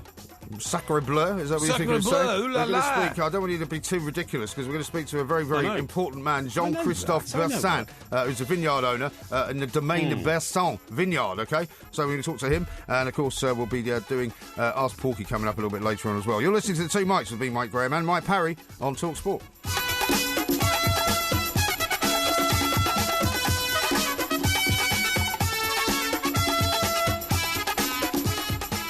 This is TalkSport. We are the Two Mics. Of course, as we've been watching this morning on the TV here, Mike, as well, there's been a terrible attack in France as well again. 3 hostages injured, a priest killed as well. The French Interior Ministry spokesman saying a second hostage fighting for his life. So we should remember those people as well who've had a terrible thing befall them as well, because it just seems to keep happening in France. But let's talk to Jean-Christophe Bersin, who is the owner of the Domaine Bersin vineyard. Jean-Christophe, bonjour and welcome to the show. Thank you very much. Nice to meet you. Thank you very much for joining us. Now, apparently, we've been reading here today, obviously, that there's been some very, very bad weather in France, which has basically resulted in what we're being told is maybe the death of Chablis this year. Yes, very hard for us. We begin at the end of the March, the beginning of April, with frost. Destroy around 20% from my vineyard in Saint-Brie, near Chablis, little bit in Chablis, because I have vineyard in Chablis too. And we continue with the hail, destroy around 80% from my vineyard at the end of the April. And after, rain, and oidium and the mildew, the disease, the mushroom, destroy the rest.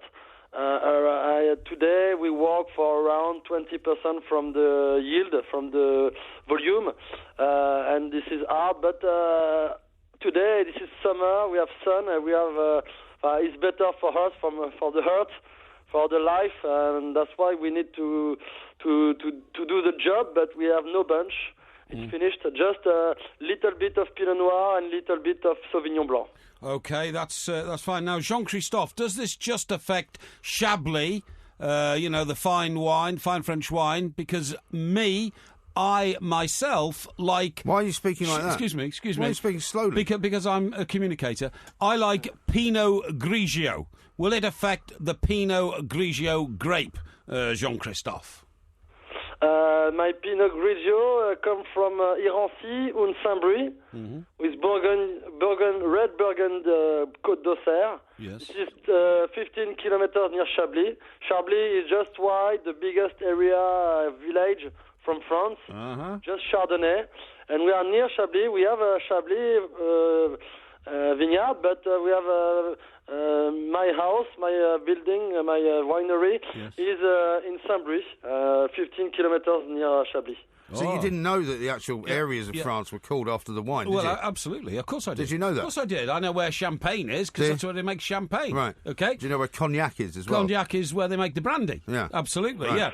yeah. But the Pinot Grigio, generally speaking, is not really, a lot of it doesn't come from France, a lot of it comes from Italy, right? I know that, but you can take a shoot from the vine and take it to other countries. They make Pinot Grigio in South America.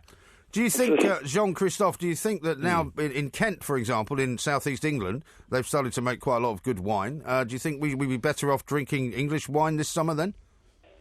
Yes, I think you have a good future for you. Because we have the same underground, the Kimerigian soil. Yeah. But Chablis is on the limit to produce wine every year. Because not enough sun or too much rain. And this year is a limit to... Chablis was the limit for the culture, for the vineyard.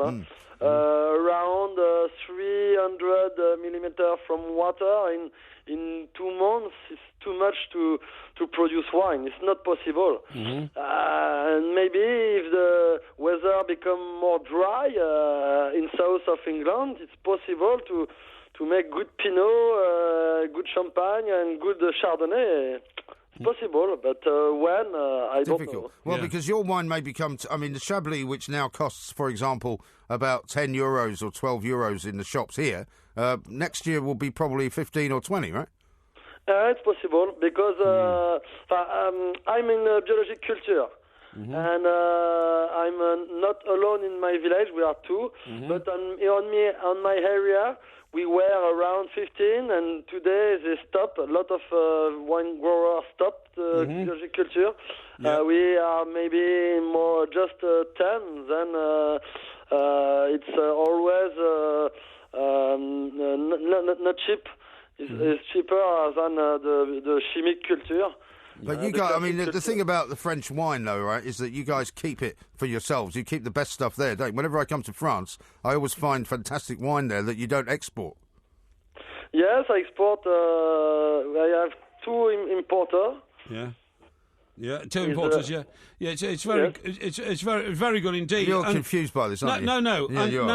No. Jean-Christophe. 30 years ago, France was the capital of wine, but now you have competition from all over the world, from South America, from the New World, from Australia, and New Zealand. So, is the French wine industry in big decline? I don't know. We you should know. You'd make it. We produce wine near Middle Age, near the Roman. We have the tradition, and we speak about wine from ground, from underground. We don't speak wine from underground. Yes, you can't produce the same wine as me in England. You produce. My neighbors don't produce the same wine as me because I see. In the name from terroir, terroir. You have the underground. Terroir. You have the terroir.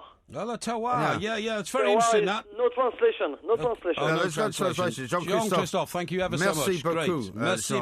Christophe, and au revoir. Have a nice day, nice summer. Thank you, and Merci, you are mon welcome ami. in Burgundy, in Chablis, as you want. That's right. And send us a few free bottles, please, don't be so Jean-Christophe. crass. What? Do not be so crass. I know, It's dreadful. Jean-Christophe, thank you very much. We will see you soon. We'll come and visit you in your vineyard and help you with some of that Chablis. Yeah, help you drink You see, the trouble with you is, right, What? you are the furthest thing from a wine connoisseur that What do you anyone mean? could ever imagine. What are you on You about? don't care what you shove down your neck, really, as long as Excuse it's me. cheap and cheerful. Do you know have what? no palate to speak of. Do you know what is a truism? Truism. Right, the well, wine, I know what one is. Do you? Yeah, hang on. The wine snob is the worst possible person I'm to not a meet wine in the room. snob. Do you know what I? Do you know? I'm not a wine snob. Do you know what I can tell you as an absolute truth? Why are you pointing at me like that? I'm pointing at you because I'm emphasising my point. Yeah. The first glass or two of wine that you take should be of very good quality. Really? Yeah, it should be. And This is your theory, is it? This is my theory. I'll tell you how it goes. Your theory is when you get people round, whenever that is, Yeah, right? yeah, Very, that's very right. rarely. That's right. You know, like Halley's Comet, once every 136 years. Yes, that's right, yeah. You give them one bottle of nice wine, and then you give them the rest of the stuff out of a box. That's right, absolutely. Because what you do is, right, and whether it's red or white, if it's red, I give them Chateauneuf du Pape first, Really? okay? Yeah. And if it's white, I give them Sancerre. Do you? But then after the first couple of bottles have gone, do you know what I do? I go into the kitchen and I just You give get them the any old box out. clonk because everybody's palate has gone after the Not first two correct. That's glasses. wrong. It So has. wrong. It has. I'm telling you. Absolutely wrong. And the more bladdered people get when I'm serving them wine, the lower quality wine I give them. And you might be right. It might end up me getting a box out of the storeroom and putting that into a few glasses in the kitchen and bringing it in and saying, here we are. Have you ever put box wine into a bottle? No, I've never. I don't believe you. I've never sunk to that level. I bet you have. No, I haven't. Honestly. I bet you have. No, I haven't. And you've taken the empty Chateauneuf du Pape. And No, you've no. taken it into the kitchen, No, I haven't, and you've no. opened the box of red plonk, no, and not you've me. opened the tap, Not and me. you've pretended you've opened a new bottle. Not me, I wouldn't bet do you that. have. No, I wouldn't. Now, listen, I want to remind everybody that this is the Two Mics, just in case you were wondering, but we are certainly the Two Mics. and we're in for Colin... what did I say? We're in for Colin Murray. Hold on. We're in for Colin Murray on TalkSport with Wix. Now then, let me tell you, half price on selected tiling and flooring with an extra 15% across the range is available now when you buy online. And this magnificent offer ends on August the 2nd. Thank you very much indeed. Ask Porky's coming up next. An answer to any kind of problem that you might have. It could be a business problem, it could be a personal problem, it could be just the answer to a question that you haven't been able to get the answer for anywhere else. That's right. The first and best Ask Questions quiz on TalkSport. Yes, absolutely right. Thank you for that. So good that you pointed that out. Yeah, I thought I would, yeah. Yeah, very well done. Now, as usual, we've got a whole host of different questions coming in from different people. Some of them are posted on Facebook, where you can find us as the Two Mics. Some of them have tweeted them at the Two Mics, of course, as well. Here's one from Mark to kick you off. Right. Dear Porky, he says, I drove through 3 red X's yesterday on the motorway, then fell out with a police officer. What should be my fine and number of points for my disgraceful driving and attitude to the laws and local constabulary? Well, don't fall out with police officers, because the police do a magnificent job in this country, OK? The reason why we have the lowest crime rates in the world of any civilised country is because of the way we run our society. It's monitored and marshalled by the police. My grudge against that particular policeman was that he told me to move over and get out of the lane I was in, despite the fact that the red X had just come up, because the accident 2 or 3 miles ahead of me had only just happened. I had no chance to get out of the lane I was in. If I'd have stopped dead at the next X, I would have caused a huge blockage on the motorway. Nevertheless, the policeman, in overtaking, told He's me asking what his punishment should be.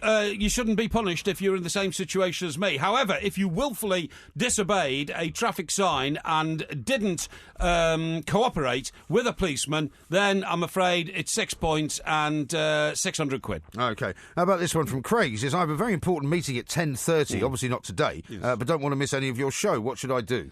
The thing to do, pal, is remember that we do put a podcast out every day. There is a system on the TalkSport website, which is Play Again. Listen Again. Well, Listen Again, that's the one. That's the one. You can hear that in the afternoon. But basically, just keep listening, because remember, if you miss a little bit of today, you will catch up with the flavour of it tomorrow. Tune in every day at 10. OK. Now, I've got one here from Ragnar. He says, Porky, do you think you had a previous life? And if so, what was it? I once had a weird dream that I was a Roman soldier marching through a Valley of Death type situation, and the barbarians were coming for me. Were they? And I have to say... I can analyse that for you. I'm very good at that. It's the most realistic sort of situation in which I could have had a previous life that I've ever come across. I do not believe in previous lives. What I do understand from my scientific knowledge is that the chromosomes of past generations can be passed down through every next child that comes along. So maybe my grandfather, removed 27 times, could have been a Roman soldier. Really? How about this one from Rodney? He says, seeing that Mike Parry lost Mike Graham £1 million in the New York flat scenario, I'd like to know, what are the 3 best ways to make $1 million?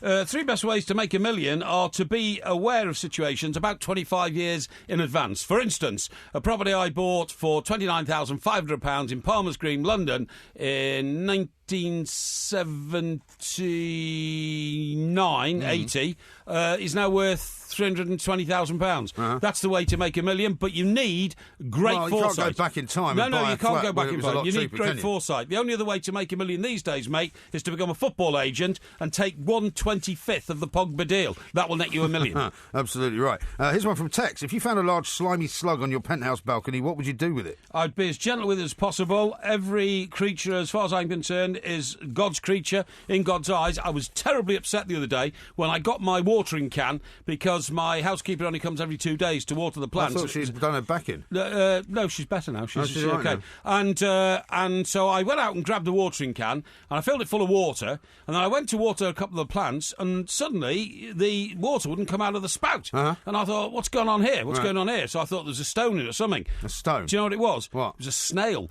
A snail had taken up residence inside. No, they're lovely snails. Snails are lovely animals. Eating them, yeah. No, I don't eat them. Eat. No, they're just lovely with a bit animals. of Pernod and garlic. No, oh no, please, I can't even dream of it. And the snail had taken up residence in the watering can, but I didn't know that. So what have you done with it now?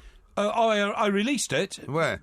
Into my garden, but unfortunately it had already drowned. Garden. Hey? It already drowned? Yeah, unfortunately. Because the snail had become the ball in the side of the watering can, stopping the water coming out the spout. So it wasn't still attached to anything then? Well, it was attached to the side of the watering can. That had made it its home. It made the watering can its home. Still able to hold on to it, it must have been still alive. No. When I put the water in, the water came from a high pressure tap, and it must high pressure tap. Yeah, it must have knocked him off the side. Is that what you've got then? Yeah, that's right. High pressure tap. Must have knocked him off the inside of the watering can, and therefore it was floating around, stopping the water coming out. When eventually I found it, I scooped it out, tried to revive it. I'm afraid it was too late. Right. Barry says this, obviously been listening to the show earlier. I just heard Julie Hartley-Brewer on Talk Radio describe herself as 5'10". Oh, yeah? What's your view on dating women taller than yourself? Well, I think tall women are very elegant. I don't know why tall women slouch their shoulders and bow their head and pretend to be any shorter than they are.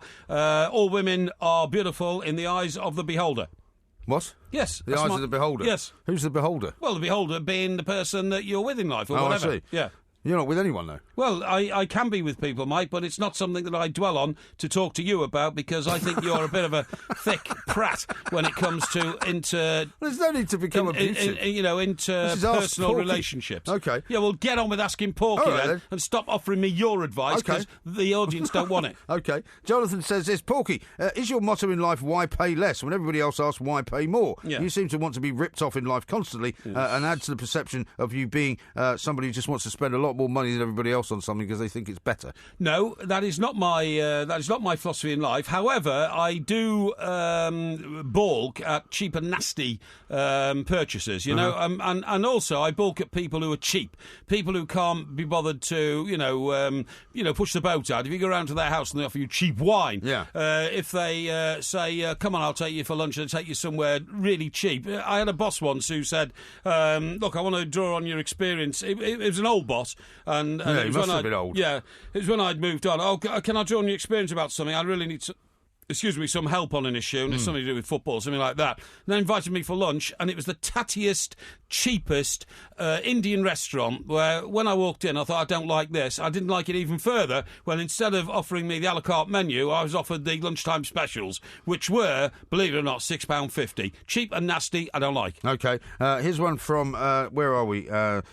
Pierre. Yeah. He says, I think there is good and bad in everyone, so therefore Donald Trump has some qualities and could be a good president if given a chance. What do you think, Paul? Porky? Well, I'm fascinated by Donald Trump because I've never met a man before in the world with such self-belief. But I'm very nervous about the idea of him becoming the President of the United States of America because I think he's so unpredictable. And you and I were discussing, me and Mr. Graham here, discussing a piece the other day in a Sunday newspaper in which at one time during his career he was ringing up, publications, pretending to be his own PR man and telling them he was going out with all the world's most beautiful women. Clearly, that is a personality flaw. It probably is, yeah. Darren says this, how best to survive 7 nights of drinking in Ibiza? I worry I might struggle to get through it. Please help. Strangest thing is that I read a piece by Chris Evans in a Sunday newspaper. He reviews motor cars, and he'd actually been out in Ibiza, and he wrote a piece which is very interesting, just a couple of paragraphs, to say Ibiza is not just a huge party town. No. The town of Ibiza... It's a very part of the island's very quiet, isn't it? Exactly. He said he'd gone to a part of the island with his family, which was absolutely exquisite, very quiet, beautiful way of life and all that kind of stuff, and he recommended Ibiza very highly. Did he? OK. Yes. Glenn Rothis Rovers sent a question in, and he's obviously talking about his team. He says, we're looking for a manager to help turn around our fortunes. We have finished bottom of the table twice in 3 seasons. Yes. What do you suggest? Well, I'd suggest you either get a decent manager or you pack up, because constant failure can wear you down. It can give you psychological problems. You will lose your sense of self-worth. You'll lose your own self-respect. And frankly, give it one more season. If you can't get it right, mate, just pack it up, because you're obviously not very good at what you're doing. Tom says this, I'm 23.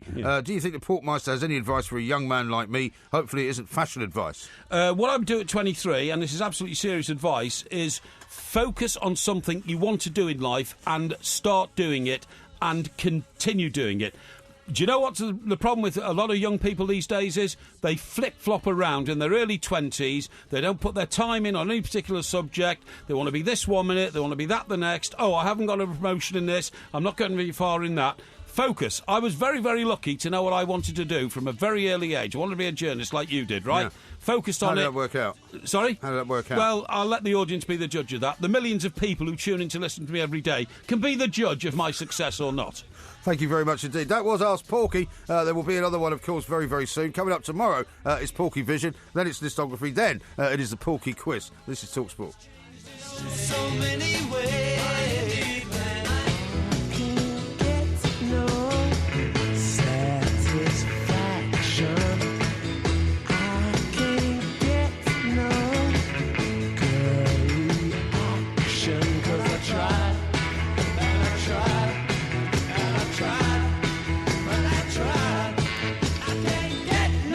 You like this one?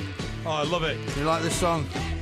When I'm driving in my car and a man comes on the radio. And it's Porky. Yeah, it's great. Just can't get you off the radio. No, that's right. And a man comes on the radio. By the way, I forgot to ask you how your interview went yesterday. My interview? Your interview about, the last knockings of Fleet Street, the one that we were supposed to do together. Oh, yes. That you hijacked. Yeah, well, I didn't actually. It was just... you did. It's just they knew what they wanted. I'll tell you about it in a sec. Okay. But the reason we're playing that is because it is Mick Jagger's 73rd birthday today. Well, many happy returns, Mick. And when you see the guy, by the way, moving around, you can't believe for a minute he's 73, can you? But... 73 is the new 43. 73 but the reason is because I had a look at that and I thought, what's special about Mick Jagger's life these days? Quite a lot, really. Well, he's about to become a father again, isn't he? He's about to become a father again. But the quote that I loved was, Sir Mick Jagger, Rolling Stones frontman, was long rumoured to have had an affair with David Bowie. Frontman? But the starman's first wife, Angie, later clarified that she had just seen the pair asleep on bed together after an all-night session. Jagger once said, and this is the quote I love, that's why we've just played that record, Satisfaction, I'd rather be dead than singing Satisfaction when I'm 45. Yeah, well... that was 30 years ago. That didn't turn out to be quite as true. Yeah, well, no, because 30 years ago he was 43, right? Yeah, well, that's right, 28 years ago. Yeah, probably 28 years ago. Yeah, but, he's still going strong, and he's still, hitting the £1 million a night he gets, I think, for his Rolling Stones concert. That's right, it's not bad, is it? Absolutely extraordinary. Now, can I tell you that we've decided, or you've decided, yes. So you know this already, but the Wix phone-in gift card, £100 of Wix gift card, is going to be given out because it's given our best caller every day. Yeah. Danny, the Manchester United fan from Leeds, has been nominated by you and has won it. Excuse me, aren't I supposed to announce who I nominate? Well, you can announce it if you wish. Well, because I always do it. Do you? Because I always get handed a piece of paper. I thought you always normally say to me, so who is the winner? Well, and I say Danny, the Manchester United fan well, from Leeds. if you remember it, that's fine. No. Well, you can do it that way if you want. Yeah, well, I think we should. Well, would you like to do it properly then? No, we've done it go now. on. No, go on, you read it out. Do it again. No, read it out. No, I want to talk to you about my interview yesterday. He agreed with you, by the way, about Eric Dyer being the right man to captain England. Well, exactly. What a surprise. Yeah, what a surprise, yeah. Now, so this interview yesterday, you see, so what it is, and it's going to be following the BBC 6 o'clock news a week on Friday. Why don't you give him a big plug? Well, you know, I think people like to see me... We work for Talk Sport. Like, yes, we do, which is a vastly superior organisation. And at that time, people would normally be listening to the Drive Time show. To any state-funded broadcaster. With Adrian Durham and Darren Goff. Sorry, what's that? The people would normally be listening to Drive Time show. Well, with Adrian Durham and Darren Goff. Anyway, it's after 6:30. What happens is, a young lady came along and said, you were a veteran of Fleet Street, This is a woman who sent me a heart emoji. Yes, that's right. Yeah, Did you ask her about that? No, of course you didn't. No, I didn't. No, there's no interest in anything to do with anyone but you, right? I said, yes, I said, I was a veteran of Fleet Street. I said, but, veteran in the, in inverted commas, because I'm still a very active sort of broadcaster, communicator, journalist, OK? Right. She said, can you come down to Fleet Street? Did you tell her about your column in the Portsmouth Bugle? I told her about my columm in the Sunday People, actually. Did you? Yes, which I did for a number of years. You don't do anymore. No. You got... great paper, though, isn't it? Sunday People. Well... You know, one of the best. No doubt about it. Now then, what I was going to say was... go on. So she said, if you'd come down to Fleet Street, please. And I said, yes, I was the last news editor in the Black Loop Yankee, the Black Building, which is now a protected building, listed building. It's now a bank or something, isn't it?